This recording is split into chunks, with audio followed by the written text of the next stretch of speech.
चलिए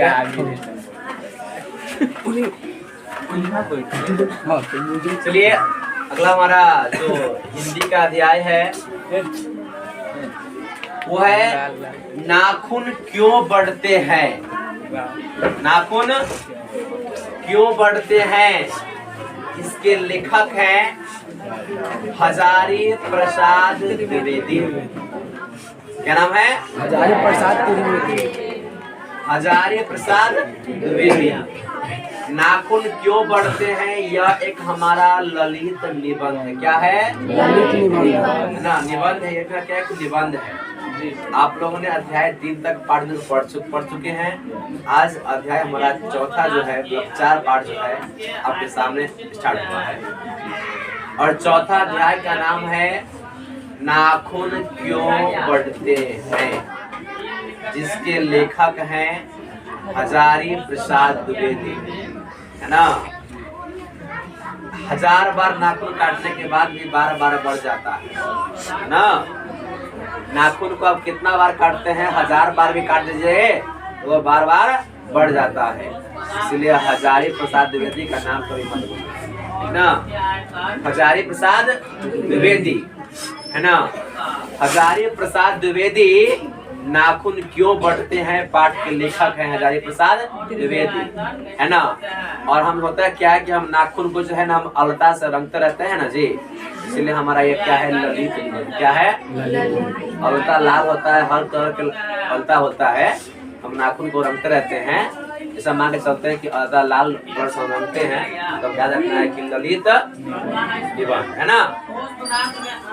हजारी प्रसाद द्विवेदी द्वारा जो लिखा गया है नाखून क्यों बढ़ते हैं।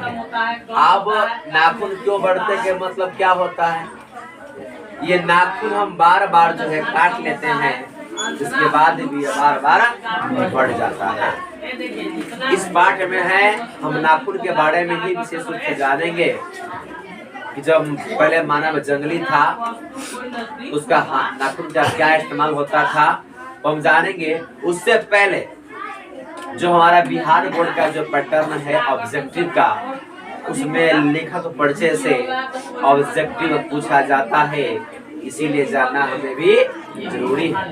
पहले हम जानेंगे हजारी प्रसाद द्विवेदी के बारे में, तब हम पढ़ेंगे नाखून क्यों बढ़ते। आइए, हजारी प्रसाद द्विवेदी का जन्म 1907 कब? 1907 में आरत दुबे का छपरा बलिया उत्तर प्रदेश में हुआ। ये कहता है जो हजारी प्रसाद द्विवेदी जन्म हुआ है, आपको ये आरत दुबे का छपरा बलिया, है ना, ये उत्तर में हुआ है। द्विवेदी जी का साहित्य कर्म भारतवर्ष के सांस्कृतिक इतिहास का स्नातक परिणति है। संस्कृत, प्राकृत, अपभ्रंश, बांग्ला आदि भाषाओं व उनकी साहित्य के साथ इतिहास, सांस्कृतिक, धर्म दर्शन और आधुनिक ज्ञान विज्ञान की व्यक्तता का गहनता में बैठकर उनका अगाध पांडित्य, नवीन मानवतावादी सजनता और आलोचना की क्षमता लेकर प्रकट हुआ है। ये जो हजारी प्रसाद द्विवेदी जी हैं, ये आपको जो है संस्कृति, धर्म के बारे में और आधुनिक ज्ञान विज्ञान के बारे में विशेष रूप से जो है इनकी रचनाओं में देखने को मिलता है। और खास करके हमारे भारतवर्ष के भारत में जो सांस्कृतिक है उनका जो है रचनाओं में काफी देखने को मिलता है। देखा जाए विज्ञान को बोध और पांडित्य की सदस्यता में ढालकर एक ऐसा रचना संसार हमारे सामने उपस्थित करते हैं जो विचार की तेजस्विता, कथन के ललित्य और बंद की शास्त्रीयता का संगम है। इस प्रकार उनमें एक साथ कबीर, तुलसी और रविंद्रनाथ एकाकर हो उठते हैं। अब देखिए इनकी जो भी रचनाएं होते हैं, उनकी रचनाओं में बात करूं तो कबीर, ये कवि है, कबीर और तुलसीदास जैसे रविन्द्रनाथ टैगोर है ना, ये सारे व्यक्ति इनकी रचनाओं पर जो है एकजुट हो जाते हैं। उनकी सांस्कृतिक दृष्टि अपूर्व है। उनके अनुसार भारतीय संस्कृति किसी एक जाति का देन नहीं, बल्कि समय समय पर उपस्थित अनेक जातियों के श्रेष्ठ संसाधनों साधनांशों की लवणनीय संयोग से विकसित है। इनका मानना है कि इनके अनुसार संस्कृति किसी एक जाति का देन नहीं है। कोई भी सांस्कृतिक है कोई जाति का देन नहीं है। जाति मतलब क्या, वही कोई यादव का नहीं है, कोई बात करे तो अन्य जाति का नहीं है, मतलब सारे जाति का है ना। कोई एक जाति का संस्कृति नहीं होता है, वो सारे जाति का एक धर्म का अवश्य होता है, धर्म का अवश्य होता है, लेकिन जाति का अलग अलग नहीं होता है ना। मैंने बात बताया गया है। और द्विवेदी जी की जो रचनाएं हैं वो है अशोक के फूल। जब ये 12 पूछता है अशोक के फूल, ये बहुत क्वेश्चन है। अशोक के फूल, अशोक के फूल। इसके बाद है कल्पलता, विचार और वितर्क, उत्सज, विचार प्रवाह, और एक बहुत महत्वपूर्ण इसका नाम है आलोक पर्व। ये काफी महत्वपूर्ण है, आलोक पर्व। ये बार बार क्वेश्चन पूछा गया हुआ है, ये भी क्वेश्चन है बाबू, है ना। आलोक पर्व और अशोक के फूल। इसके बाद है प्राचीन भारत के कलात्मक विनोद, ये निबंध संग्रह है। अब आगे निबंध संग्रह है पन्ना भट्ट की आत्मकथा, महत्वपूर्ण है। पन्ना भट्ट की आत्मकथा, पन्ना भट्ट की आत्मकथा सब लीजिएगा, कर लीजिएगा। पन्ना भट्ट की आत्मकथा, पन्ना भट्ट की आत्मकथा और चारुचंद्र लेख, पुण्यवान अनाम दास का पोथा, है ना। व्यास आगे है सूर साहित्य, कबीर मध्यकालीन, बुद्ध का स्वरूप, नाथ संप्रदाय, कालिदास की ललित योजना, हिंदी साहित्य का आदि महत्वपूर्ण है, महत्वपूर्ण है। हिंदी साहित्य, साहित्य का आदिकाल, आदिकाल। हिंदी साहित्य की भूमिका, हिंदी साहित्य उद्भव और विकास। आगे है संदेश रासक, पृथ्वीराज रासो, महत्वपूर्ण है। पृथ्वीराज रासो, पदार्थों का अंतरांगिक बल क्या होता है, काफी मजबूत होता है। रासो नाथ चिदों की बानियां, और इसका ग्रंथ है विश्व भारती, मतलब शांति निकेतन। पत्रिका का संबंध क्या है? अब है द्विवेदी जी के जो है आलोक पर्व के लिए, इसके लिए जो है आलोक पर्व के रचनाओं के इनको जो है साहित्य अकादमी पुरस्कार, क्या साहित्य अकादमी पुरस्कार आलोक पर्व की रचनाओं के लिए मिला है। किसको? द्विवेदी को साहित्य अकादमी पुरस्कार। और भारत सरकार द्वारा पद्मभूषण सम्मान एवं लखनऊ विश्वविद्यालय द्वारा डी लिट की उपाधि मिली है। अब देखिएगा आपको हजारी प्रसाद द्विवेदी को आलोक पर्व जो रचना कितना अच्छा था, इतना अच्छा था, इसके लिए जो है उनको साहित्य अकादमी पुरस्कार दिया गया। और भारत सरकार के द्वारा इसको पद्मभूषण, क्या पद्मभूषण सम्मान दिया गया। और लखनऊ विश्वविद्यालय द्वारा इसको डी लिट, है ना, की उपाधि दिया गया। लखनऊ विश्वविद्यालय द्वारा राजेंद्र प्रसाद द्विवेदी को डीलिट की उपाधि दिया गया। और उसमें काशी हिंदू विश्वविद्यालय, शांति निकेतन विश्वविद्यालय और चंडीगढ़ विश्वविद्यालय आदि में प्रोफेसर एवं प्रशासनिक पदों पर रहे, है ना। ये काशी के हिंदू विश्वविद्यालय में और शांति निकेतन विश्वविद्यालय में और चंडीगढ़ विश्वविद्यालय में आदि में क्या प्रोफेसर मतलब टीचर उन्होंने कार्य किया ना। आप देखिए ये इनकी जो है ये सब काफी महत्वपूर्ण है। ऐसे तो इसके साथ काफी ज्यादा संरचनाएं हैं, लेकिन ये काफी ज्यादा महत्वपूर्ण सारे हैं, लेकिन इसमें कुछ ज्यादा ये सब क्या है छाटा गया है। महत्वपूर्ण क्या है? अशोक के पूर्व के लेखक कौन है? प्रसाद द्विवेदी। आलोक पर्व का लेखक कौन है? हरिप्रसाद द्विवेदी। पन्ना भट्ट की लेखक कौन है? हरिप्रसाद द्विवेदी। हिंदी साहित्य का आदिकाल कवि कौन है? हजारी प्रसाद द्विवेदी। और पृथ्वी राज अशोक लेखक कौन है? हजारी प्रसाद द्विवेदी। ये सारे कुछ महत्वपूर्ण है, सारे के सारे क्या आपको दीदी आई है ना। और बाकी सारा भी महत्वपूर्ण है, लेकिन ये सब जब आपको पूछा गया हुआ है आप पूछेगा आपको हजारी प्रसाद द्विवेदी को कौन आया हुआ? धीरज धीरज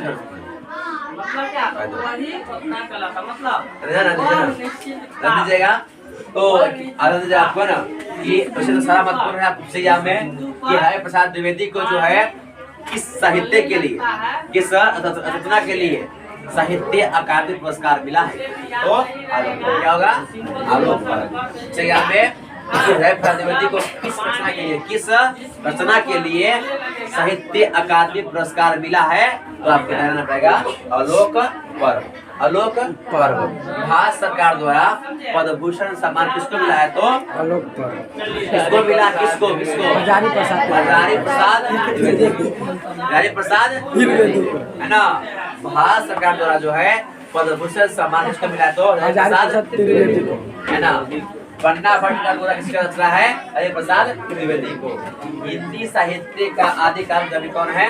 हजारी प्रसाद द्विवेदी। और पृथ्वी राज अशोक के लेखक कौन है? हजारी प्रसाद द्विवेदी। और भी सारे महत्वपूर्ण है, ये कुछ क्या है? ये कुछ ज्यादा है। ये क्या है? आपको इसको याद कर ही लेना है, ताकि आपको और कभी ध्यान रखना ही है जो महत्वपूर्ण है। इनका जो मृत्यु हो गया है 1900 में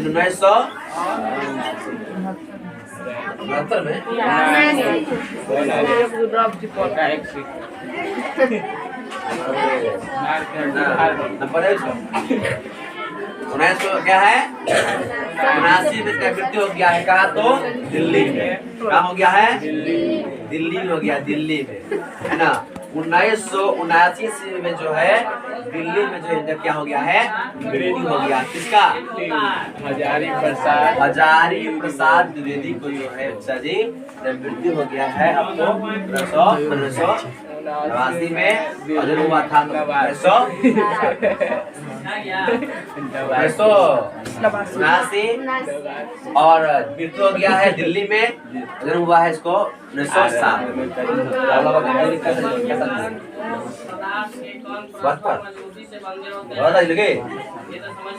बहुत साल जीवित 7 जन्म हुआ और 7 और क्या 1979 क्या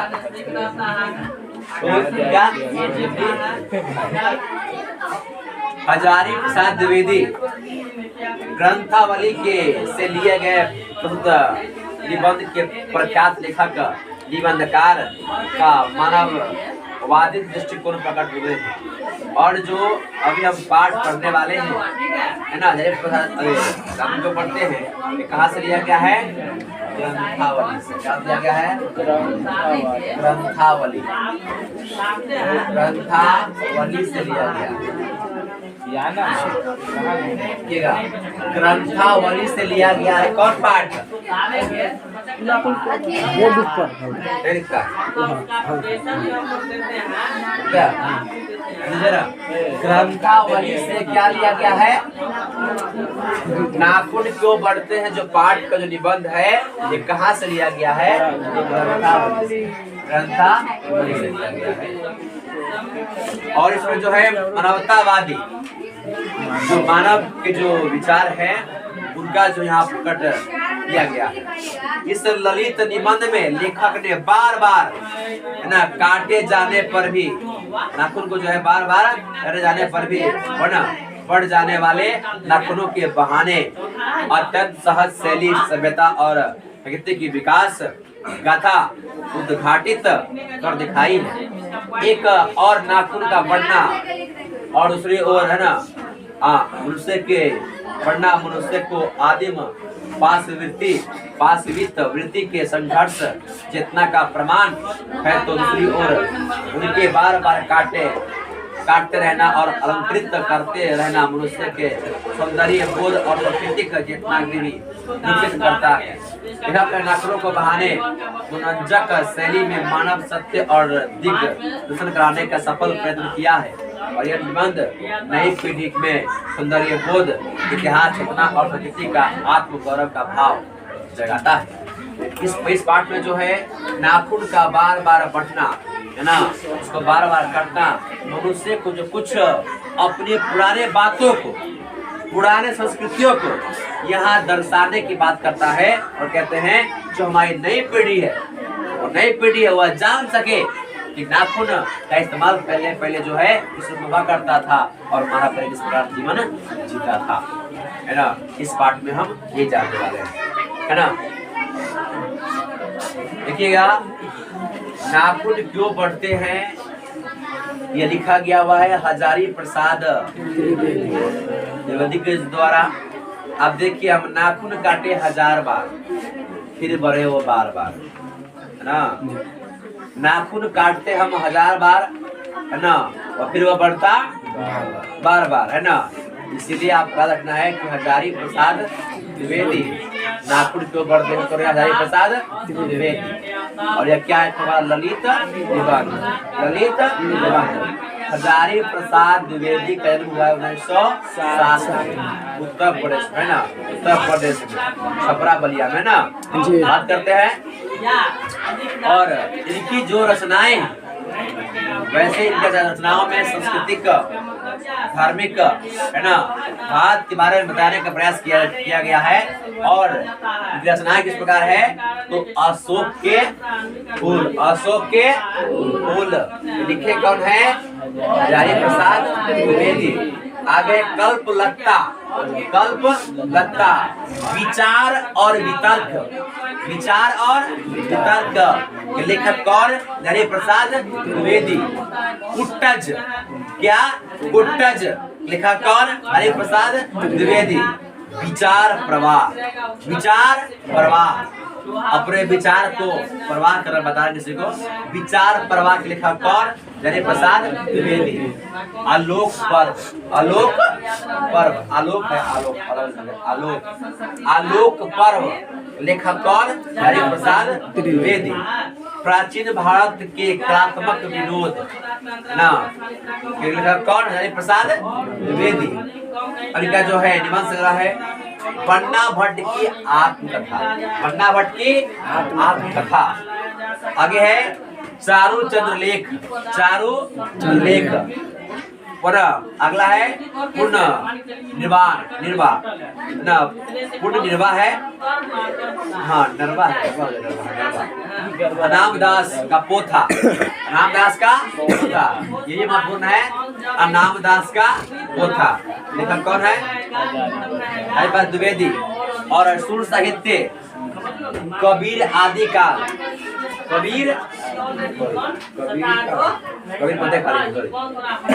मध्यकालीन बुद्ध का स्वरूप, नाथ संप्रदाय, कालिदास की नृत्य योजना, हिंदी साहित्य आदिकाल, हिंदी साहित्य की भूमिका, हिंदी साहित्य उद्भव और विकास और संदेश संदेश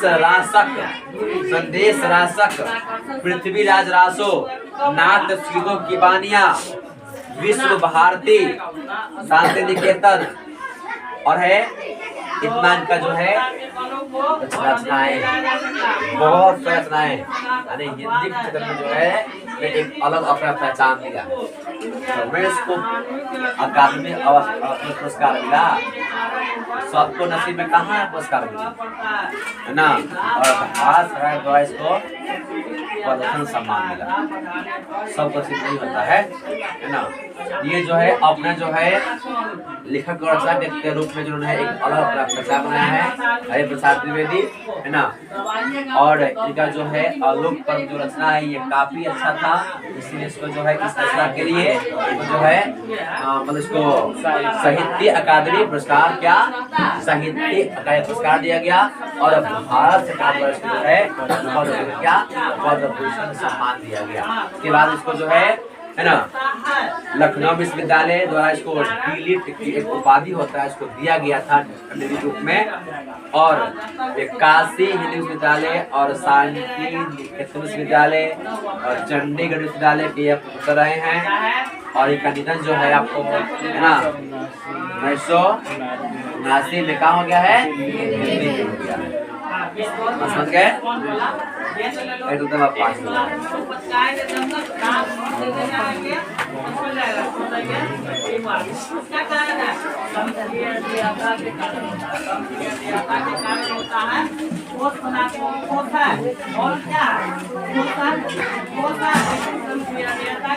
नाखून क्यों बढ़ते हैं है ना। नाखून मानव है और हमारे पास नाखून है, लेकिन ये नाखून क्यों बढ़ते हैं, ये आपका पाठ करने के नाखून क्यों बढ़ते हैं।